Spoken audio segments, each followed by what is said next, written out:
છોટાઉદેપુર જિલ્લામાં સુરક્ષા સોસાયટી દ્વારા ભારતીય ન્યાય સંહિતા, ભારતીય નાગરિક સુરક્ષા સંહિતા અંગે એક કાર્યક્રમ યોજાયો હતો। નવા કાયદા અંગે જાગૃતિ ફેલાવવા ચિત્ર, ઓડિયો અને વિડીયો સ્પર્ધાનું પણ આયોજન કરવામાં આવ્યું હતું। આ કાર્યક્રમમાં જિલ્લા પોલીસ વડા ઇમ્તિયાઝ શેખે વિજેતાઓને અભિનંદન પાઠવ્યા હતા। સુરક્ષા સોસાયટીએ ભાગ લેનાર તમામ સ્પર્ધકોને પ્રોત્સાહક ઇનામો આપીને તેમના ઉત્સાહને વધાર્યો હતો।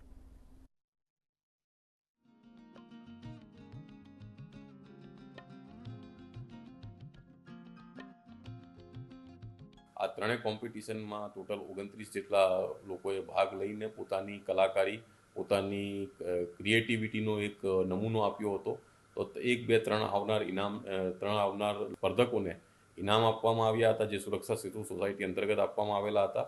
તે ઉપરાંત બાકીના જે કોમ્પિટિટર હતા, જે લોકો નંબરમાં નહોતા આવ્યા, પણ તેઓને પણ પ્રોત્સાહન રૂપે અમારા તરફથી જિલ્લાની સુરક્ષા સમિતિ જિલ્લાની સુરક્ષા સોસાયટીની કમિટીએ નક્કી કરીને ઇનામ આપેલ હતા। તો આ પ્રકારની સ્પર્ધામાં ભાગ લેવા માટે હું તમામ સ્પર્ધકોને ખૂબ ખૂબ અભિનંદન આપું છું।